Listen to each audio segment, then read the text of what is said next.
आपको फल देने वाले, भोग देने वाला है प्राणियों का, ये परमात्मा ही निधि है। और बीज भी है, जैसे बीज से वृक्ष होता है, इस प्रकार जगत उत्पत्ति का कारण है।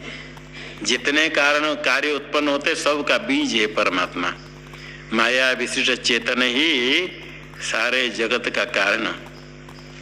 शुद्ध ब्रह्म कारण नहीं होता है, माया विशिष्ट चेतन कारण है, उसको कहते बीज। जन्माद्यस्यतः ब्रह्म सूत्र में व्यास जी ने ब्रह्म का लक्षण किया, सारे जगत की उत्पत्ति स्थिति और प्रलय जिससे, वही ब्रह्म है। बीज का प्रवाह चलता है, आगे कार्य हमेशा उत्पन्न होने से ये बीजम अव्ययम, ये कार्य की उत्पत्ति बार बार होती है, इसलिए बीज का नाश नहीं होता है। सरस्वती काल में सो जाते हैं, अज्ञान निद्रा रहती है बीज रूप से। बीज रहने से फिर जगना पड़ता है। यदि बीज कारण नहीं रहता फिर आगे जागरण नहीं होता। सरस्वती के बाद कोई जगता नहीं, जग जाते हैं, बीज कारण रहता है। ठीक इसी प्रकार प्रलय काल में भी सारे कार्य प्रपंच नष्ट होता है, बीज रहता है, फिर समय पर अंकुरित होकर के फिर सृष्टि होती है। तपाम्यहमहं वर्षम निगृह्णाम्युत्सृजामि च अमृतं चैव मृत्युश्च सदसच्चाहम् अर्जुन।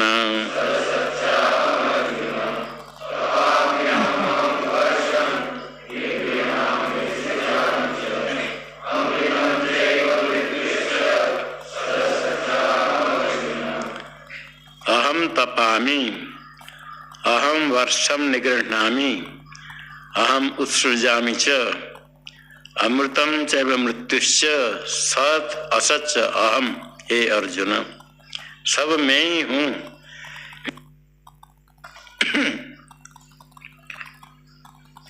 अहम तपामि, सूर्य बन करके सबको तपाता हूँ, उष्ण स्पर्श प्रदान करता हूँ। अहम वर्षम निगृह्णामि, रश्मियों के द्वारा सूर्य किरण से वर्षा जल का ग्रहण होता है, ग्रहण निगृह्णामि। उत्सृजामि च, फिर छोड़ता हूँ, फिर वर्षा ऋतु में त्याग करता हूँ। वर्षा ऋतु में वर्षा होती है, बाकी समय में सूर्य किरण के द्वारा जल ऊपर जाता है, फिर ग्रहण करते हैं, छोड़ते हैं। ये भगवान स्वयं सूर्य बन करके ही ये करते हैं, ये परमात्मा ही है। अमृतम चैव मृत्युश्च, मृत्यु और अमृत में ही हूँ। देवताओं का भोग्य अमृत भी मैं हूँ और मृत्युओं का मरण मैं भी हूँ। और सदसच अहम, जो सत हो असत हो मैं हूँ। सत असत शब्द से यहाँ सत ब्रह्म, असत बंध्यापुत्र ऐसा नहीं लेना। यहाँ सत शब्द से व्यक्तम, असत शब्द से अव्यक्तम। जो इंद्रिय के विषय अभिव्यक्त होता है अस्ति कहते सत, जो इंद्रिय के विषय नहीं उसको कहते असत। ये जो व्यक्त हो अव्यक्त हो मैं ही हूँ। जो कार्य है व्यक्त होता है, कारण अव्यक्त है, सारे कार्य कारण भी मैं हूँ, मेरे से भिन्न कुछ भी नहीं है। इसलिए विभिन्न प्रकार से एकत्वेन हो पृथकत्वेन हो जो पूजा करते हैं वो मेरे ही पूजा करते हैं, मुझे ही प्राप्त करते हैं। ये तो जान करके पूजा करने वाले मुझे प्राप्त करते हैं।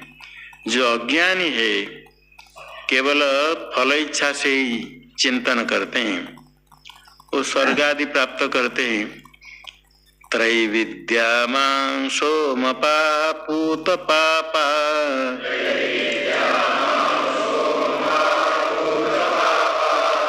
यज्ञैरिष्ट्वा स्वर्गतिं प्रार्थयन्ते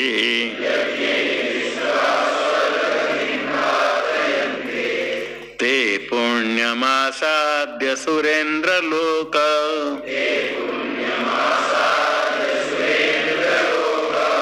मश्नन्ति दिव्यान् दिवि देव भोगान्।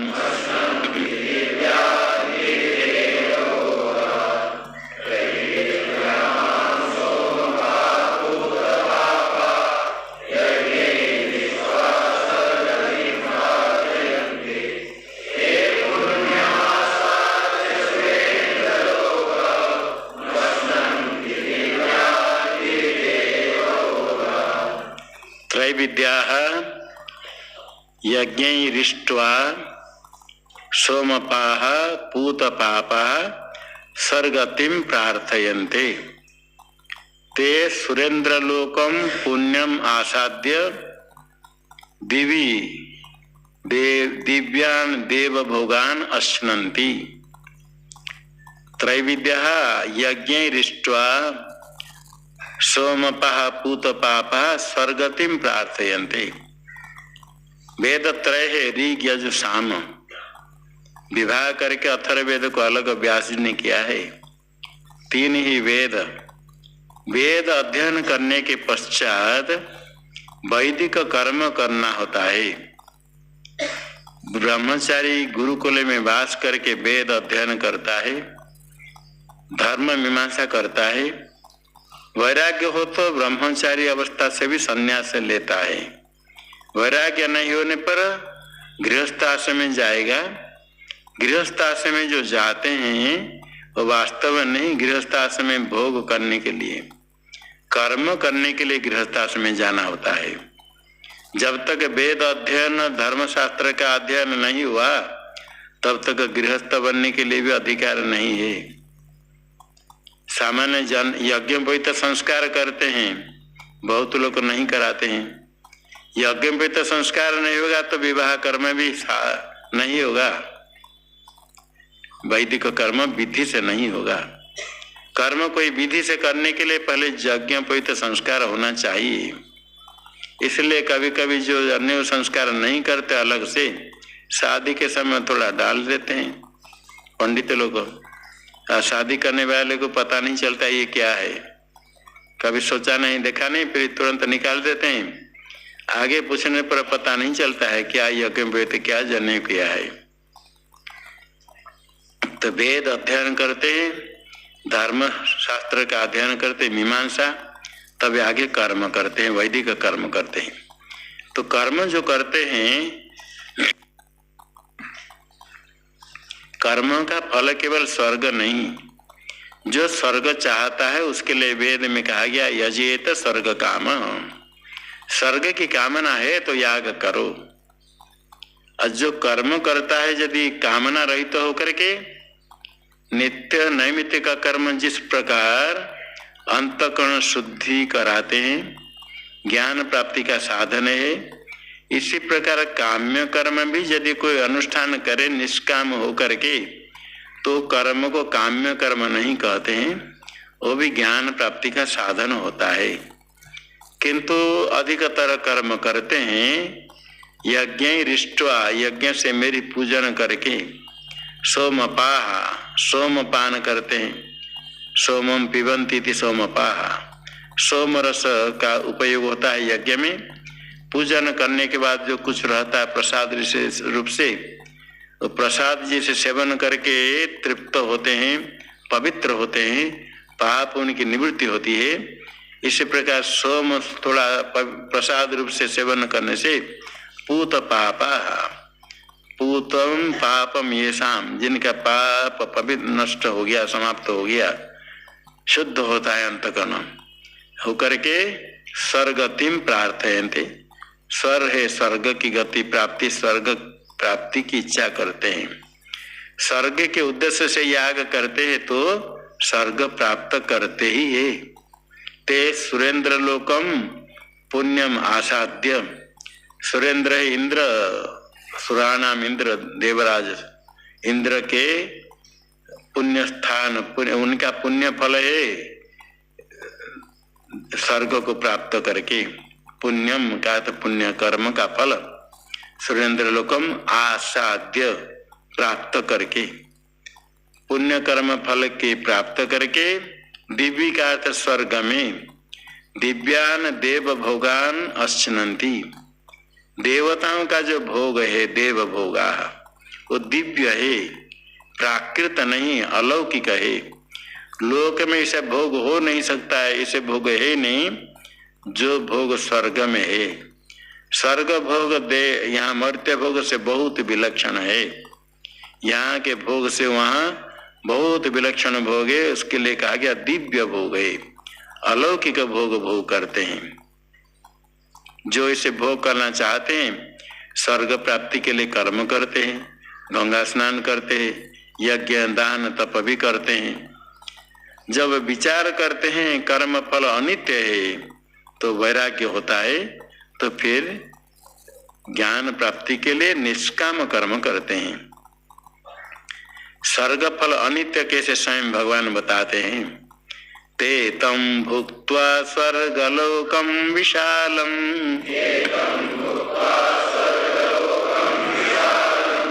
क्षीणे पुण्ये मर्त्यलोकम विशन्ति। एवं त्रयी धर्म मनोप्रपन्ना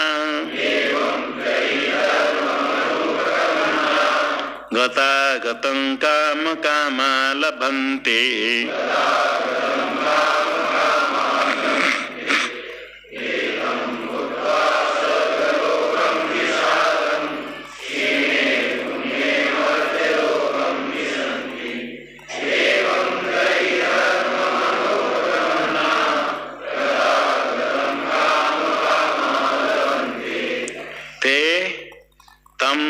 विशालम स्वर्गलोकम भुक्त्वा पुण्ये क्षीणे मर्त्यलोकम विशन्ति। एवं काम कामाः त्रैधर्म मनुप्रपन्नाः गतागतम लभन्ते। ते जो ऐसे यज्ञैरिष्ट्वा स्वर्गतिम प्रार्थयन्ते ते यज्ञ करके स्वर्ग की इच्छा करते हैं तो ते वे विशालम स्वर्गलोकम भुक्त्वा स्वर्गलोक में विशाल विस्तीर्ण भोग करते हैं, दीर्घ काल रहते हैं। देवता लोगों को अजर कहा गया, अजर अमर, दीर्घ काल तक रहते, मृत्यु नहीं होती है और जरावस्था नहीं होती है। यहाँ वृद्धावस्था हो जाने पर भोग नहीं कर सकते हैं, भोजन नहीं कर सकते, ये खाने से रोग, वो खाने से रोग, खाद्य पदार्थ सामने हो, धन संपत्ति हो तो नहीं खा सकते हैं और देख नहीं सकते, सुन नहीं सकते हैं, किसी प्रकार भोग नहीं कर सकते वृद्धावस्था रोग होने पर। स्वर्ग में वृद्धावस्था जरावस्था नहीं है, अजर कहते, अविद्यमान जरा ऐसा थे अजरा। देवता लोग को अजर है, अमर है। स्वर्ग से तो च्युत होते हैं, आते हैं, किंतु यहाँ जैसे मृत्यु हो जाती है, राम नाम सत्य है कह करके लोग लेते हैं, वहाँ ऐसे नहीं होता है। बर्फ है जैसे पिघल करके पानी, बर्फ कहाँ गया पता नहीं चला। स्वर्ग में जब कर्म समाप्त हो जाएगा, शरीर देखते देखते गया, नहीं रहेगा। इसलिए स्वर्ग लोक में जाने वाले जानते हैं हमारे जाने का समय हो गया, इसलिए वहां भी थोड़े दुख भोगना पड़ता है। कोई अपना नौकर हो, स्वर्ग में जब गए सेठ जी देखते अपना नौकर पहले से स्वर्ग में बैठा है, और जब देख जानते हैं कितने दिन रहेगा, वो रहेगा 50,000 वर्ष, और मालिक 10,000 वर्ष के बाद वापस आएंगे, कैसे लगेगा। ये सातिशय है सुख, निरतिशय सुख नहीं है। तो वहां जा करके स्वर्गलोकम विशालम, हमेशा 30 साल उम्र है देवताओं का, स्वर्ग में 30 साल उम्र हमेशा ही, युवावस्था है, सब प्रकार भोग करेंगे, वृद्धावस्था नहीं होगी। आते तो है किंतु शीघ्र नहीं आते, इसलिए अमर कहा गया, दीर्घ काल रहते। विशालम स्वर्गलोकम भुक्त्वा, विस्तीर्ण स्वर्गलोक में कर्म फल भोग करके, कब तो भोग करेंगे जब जितने पुण्य कर्म जिसका है, वहां नहीं चलेगा कि मैं तो मालिक हूँ, ये तो मेरे नौकर था, मैं अधिक समय रहूंगा उसको कहेंगे तुम हमारा स्थान छोड़ो, आसन से हटो, ये नहीं चलेगा। वहाँ उसका आसन ऊंचा में रहेगा, वहाँ वो भोग करेगा अधिक। जिसके पुण्य कर्म अधिक हो, जो भजन करता है, अधिक पुण्य कर्म करता है, स्वर्ग की इच्छा से दीर्घ काल रहेगा। किंतु क्षीणे पुण्य, पुण्य क्षीणे, पुण्य समाप्त हो गया, आ जाना पड़ेगा। मर्त्य लोकम विशंति, कोई पूछेगा नहीं। बड़े बड़े होटल में लोग जाते रहने के लिए रहते हैं, लाख लाख रुपया खर्च करके विदेश घूम करके आते हैं। बहुत रुपया दे करके बड़े होटल में रहेंगे।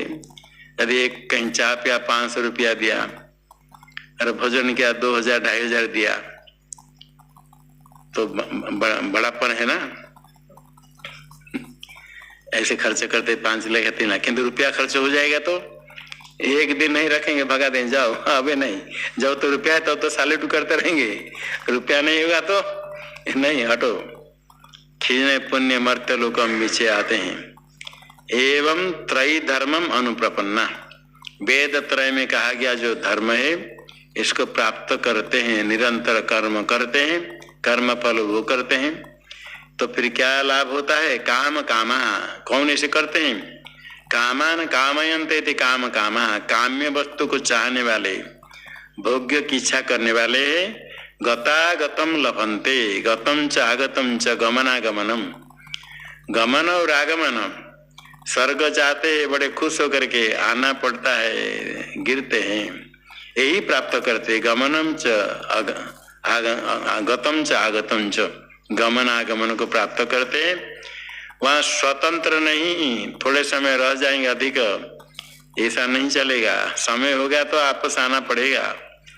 कोई कहने के पहले ही शरीर ही समाप्त हो जाएगा, पिघल गया शरीर, और सोचने का नहीं है, आपस आना पड़ता है, स्वतंत्र नहीं है, कर्म फल के अनुसार भटकना पड़ता है।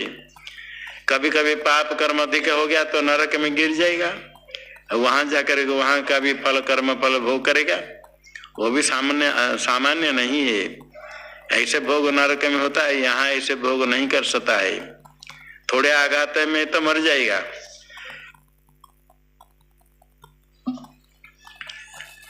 यम भवन में ऐसे कष्ट देते हैं, नरक में ऐसे यातना देते हैं, वहां मरेगा नहीं। ऐसे पैर पैर पकड़ कर पिटाई करेंगे तो सिर चूर चूर हो जाएगा, किंतु मरेगा नहीं। कष्ट होगा क्या? नहीं मरेगा तो कष्ट होगा। कष्ट भोगने के लिए नरक शरीर मिलता है। और ऐसे जैसे पकौड़ा छानते ऐसे इस शरीर को लेकर के बड़े बड़े तेल भांडे में लेकर डाल देंगे, चढ़बड़ होता रहेगा। फिर समय होगा तो निकाल देंगे, किंतु मरेगा नहीं, ये भोगना है। ऐसे कष्ट भोगना पड़ता है। कभी नरक जाकर के यही कर्म करने वाले फल भोग करते हैं। जो लोग पुण्य कर्म करते हैं वो भी कुछ पाप करते हैं, तो पाप कर्म फल भोगने के लिए कभी नरक जाना पड़ता है। और जो पुण्य कर्म नहीं करते हो तो पाप कर्म तो अवश्य ही करते हैं, तो नरक ही जाएंगे, नीचे गति, दक्षिणायन उत्तरायण प्राप्त नहीं करते हैं। किंतु जो निष्काम है, कामना रहित है, वो ज्ञानी होते हैं, निष्काम से कर्म करते हैं, अंतःकरण शुद्ध होता है, वो परमात्मा का चिंतन करते हैं। उनके लिए कहते भगवान अनन्याश्चिन्तयन्तो माम् ये जनाः पर्युपासते तेषां नित्याभियुक्तानां योगक्षेमं वहाम्यहम्।